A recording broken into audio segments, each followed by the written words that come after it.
So what are we talking about? Lonzo Ball. Frozen. No, we're talking about Lonzo Ball. Lonzo Ball had some thoughts. Well, LeBron had some thoughts about Lonzo Ball, and they were pretty encouraging. Here's what he said. The kid hasn't said anything, James told ESPN. It's been everybody else, so I love his humility. He goes out every time someone asks him a question, he says, this is not about me, man. I just want to win. I don't care what I did.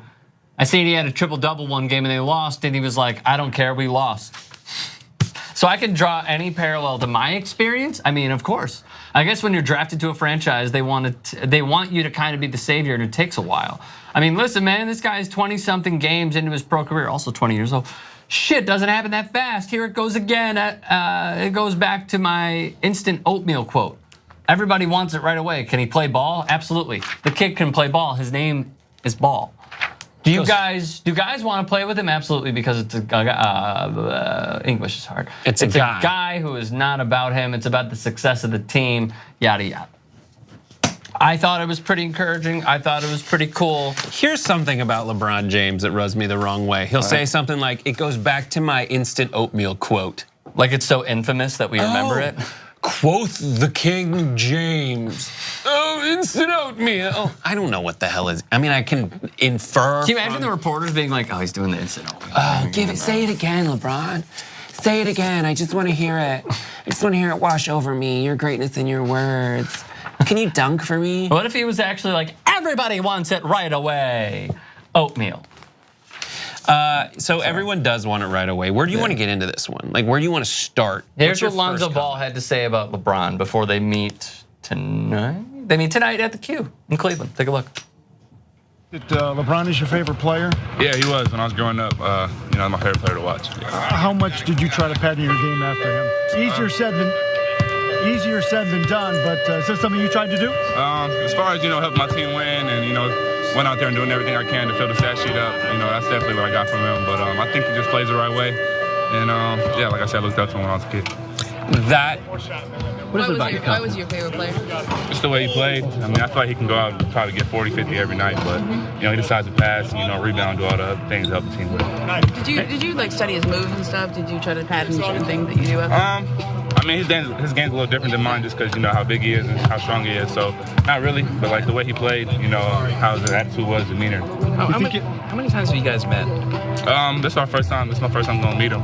You've never was at a summer league game, but I didn't talk to him. Oh, so you've never spoken or met him? No. And he tweeted at you on your birthday. Yeah, that was cool. Do you think you'll be nervous playing against him? Will I be nervous? No.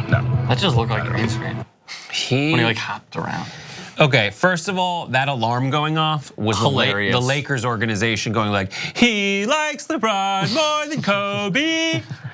Fire him now. Hopefully he doesn't say anything about liking Larry Bird. Respect Larry, though. Respect Larry Legend. Respect. Great shooter, great defender. Yeah. Can I also talk about how the unlikely miracle Talk it about is whatever. that LeBron goes to LA. No, the Ball is a normal person. That he has managed to be a well-adjusted, seeming at least, human being who goes about his business and plays basketball, even though his father is, by all accounts, the complete a monster. opposite. His father is a landslide. You hate LeVar. I don't hate LeVar. I'm sorry, you have very great disdain. frustrated with LeVar. Okay. And what was your recent frustration episode? My most recent frustration episode is just his interaction with Trump and his decision like, oh, I will take my sons away from UCLA basketball because they had the audacity to punish the kids who embarrassed the entire school and the entire conference by shoplifting on what was essentially like a diplomatic excursion. I was gonna say diplomatic mission. I'm just excited about Star Wars. That's interesting. But it was a diplomatic mission, and they did that. Of course they're gonna get suspended. Of course they might face getting thrown off the team, but he tears him off and goes toe-to-toe with the president, because of course they'd go toe-to-toe. They were meant for each other. The two mega egotistical characters. So I went to school with a group of 3 kids whose parents were very involved in their... At Stanford. In high school. In middle school. Middle school, okay. I went to school with Casey Clausen, Ricky Clausen, Jimmy Clausen. Oh, wow. So I knew the Clausen, and there were 3 of them. Yeah. And Casey Clausen was very well adjusted. Ricky, I didn't really know that well. And then the youngest one was adjusted. And the middle one kind of was like the one who was like, my kid, surrounded by a bunch of, I don't know. We were in 8th grade. But just to think about like a parent who from the moment they're in like 3rd grade is like, I'm gonna turn these kids into successful athletes. The amount of mental toughness that those kids had to have in order to be remotely well adjusted. And I knew Casey the best, and he was great. He was super awesome and nice and friendly. And it's just so, it seems so unlikely that such an overbearing like dance mom of a parent is gonna put their kids through that. And then to have, that's gonna be me, by the way. Lonzo show up and be like, I am gonna give the answer that are good answers. And he's humble. All those things that LeBron said about him seem to be right. And it's just so unlikely if you know an ounce of things about his father. So you were gonna be that kind of dad? You're gonna be the... No, I'm the dance mom. You're the dance mom. Yeah. So why would you do that to your kids? Do what? Be a dance mom. The thing I just said. Oh, I don't know. Get under your skin. So wait, are you gonna? No, I'm kidding. I'm totally You're having kidding. kids. I was gonna go in a complete opposite direction, but I like where you went. All right, bring it. My direction was he hates LeBron. This is right. He sparred with LeVar verbally, of course, not physically. Because, can you imagine? He sparred verbally with LeVar because LeVar was telling him like how to parent his kids, and LeBron was like, don't you ever talk about my kids ever again. However, what I think LeBron is doing is he has learned from the negative attention that brought upon him and also LeVar. And this is just a conspiracy theory, but now he has changed his tune a little bit. He has a more positive public perception of the Ball family. And that is why, in my own opinion, he is now making it clear, and I know you stand differently on a complete different coast of America, but I think he's laying the groundwork of, well, maybe I should start being a little bit nicer in order to potentially become a Los Angeles Laker. Yeah, I think it's just my opinion. I definitely see in this new tack. Like these were things that he said. Granted, they're true. This is not only a competitor, like that even means anything. I'm gonna take and that he back. has in the talked NBA. trash. But like he's talked trash about LeVar. It's very clear that he hates his father. But then on the other hand, what he could be doing is separating the two, like Jason and I have said time and time again, which is what you need to do with the Ball family. Just because LeVar is so hateable doesn't mean that you should hate Lonzo in the same vein. Dude, I'm a UCLA fan. Loved Lonzo. So? No, I'm saying like I'm backing you up. I know. You should love him. I'm sorry, I interrupted. No, I just didn't understand like where you're going with that. Like I'm in the chorus behind going, yeah, Ricky, yeah. Right. Yeah. I wish I had that to, the bullies in high school. That would have been nice. What? Someone behind you cheering and going strong. So you're saying that you should be behind. It's okay to separate the two. Yeah, no, I don't think it's okay. I think you should. Because everything that you despise about LeVar, you should not despise about Lonzo just because he's his kid. You know what I mean? Like you got to separate the two, because then you're just gonna be like, oh, he's a fucking ball. He's a ball kid. He comes from LeVar. I hate LeVar. So with that territory, I'm gonna hate Lonzo. Like, no, it's okay to draw the line between the two and realize that, as Denise put it perfectly yesterday, when Charles Barkley ripped LeVar Ball, she's like, he actually has a talent. Charles is wrong. It's marketing. That is his talent, and I agree with that. Now, if it comes to like basketball IQ and acumen, no, of course not.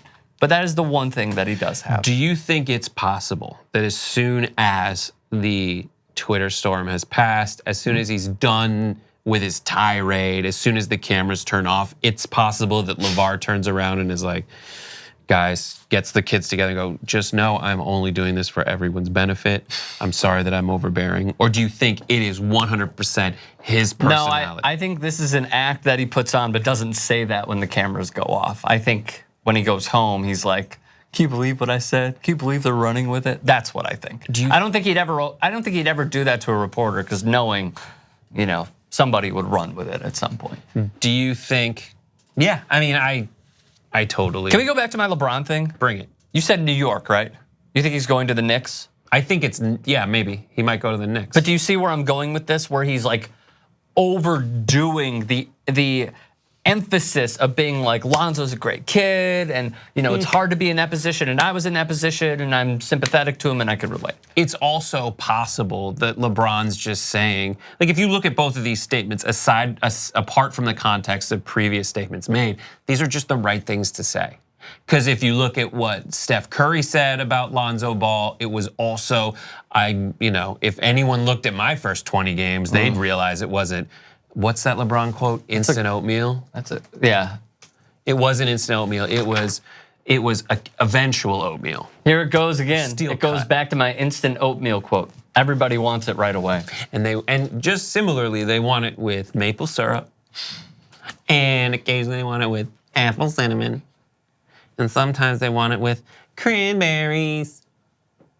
Like LeBron always says. You said his first 20 games? His first 20, it was like Stephen Curry's first 20 games in the league, he averaged 11 points per game. Right. And he took 9.5 shots a game. And it just takes time for people to really find their stride. And the Lakers, Totally fair. while not the Lakers right now, they are not utterly terrible. No. There's fits and starts. You see it. They're Once trying they to get the rid of timing KCP, right. everything's going to open up a little more because God, does he take horrible shots. Yeah. Have you watched that team recently? It is very hard for me to watch. Contavious Caldwell-Pope is like the Jamal Crawford, but inaccurate of his team. Like, he takes shots when it seems like there's a defender within 2 feet and 18 on the shot clock, and he's like, fuck it, YOLO. I'm leaving this bitch anyway. Maybe I'm Kobe. Maybe I am. Maybe it's if I believe in myself. You're doing the face of Buzz Killington in Family Guy. Exactly. You realize that? No. You were. I just do this. It's to get this sound in my voice. Maybe if To emphasize the lower jaw? Maybe if I take enough shots. That's the KCP voice? Maybe this is what Kobe does when he's mambaing. What do you? How long before the Lakers? Well, do you think that LeBron's going to go to LA ever? I don't think he should. I think he should stay in the East. I don't know if he'll go to the Knicks. It's certainly a good call. But what you do is, and granted, free agency can make teams move around like crazy. You avoid the Spurs unless you join them, and you avoid the Warriors unless you join them. Because the West is looking pretty damn good right now, and the East is looking pretty damn bad. So you stay in the East as long as you can, because you have a golden road to getting to the finals as long as you are the representative of the star in the East. And I think there's a certain aspect in LeBron's eyes of like that. Like, you date someone and like you've dated projects before. Like, you've been with someone and it's like a project. Like, I have to fix them. They're hurting. We have to work through their issues. At a certain point in your dating life, you're like, I don't need a project. I just want someone I get along with from the get-go and it works well. Right, and that's why I think as Chris Paul and Carmelo Anthony and then also Paul George are going to be free agents, they're all now colluding with everybody in that camp. And just get a couple good years in. To get a good couple years, that's a great starting four right there, and go add a guy like Zaza Pachulia who could just screen for everybody.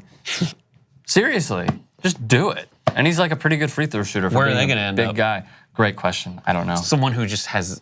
Paul George wants to go to LA. Like, the thing is, if they want to go to LA, they'll make it happen for those four players. Even though Carmelo Anthony is dog shit right now. Similar to what they did a couple years, a decade ago, maybe 7 years ago in LA, where they were like, there's some veterans, need a home, we'll try this for a while. Dwight and Steve Nash? Was Powell in that team still? Even before that, they had the. Powell and Kobe? I don't think it was Powell yet. Powell was gone. By he was then. gone at that Powell point. still. Yeah, he was gone because he wasn't the starting power. Because it He was went to the Bulls. Dwight Howard. It was Rough. Stevie Nash, not Stevie Nicks. They're different people. Right. Stevie Nicks is a singer. Right. And then they just tried to make that happen, and then Sort of like that joke. poop farts from the Rockets came in and ruined everyone until they got hurt. All right, well, I think we're done here. I think right. this was a long clip. Check mark, done, finished.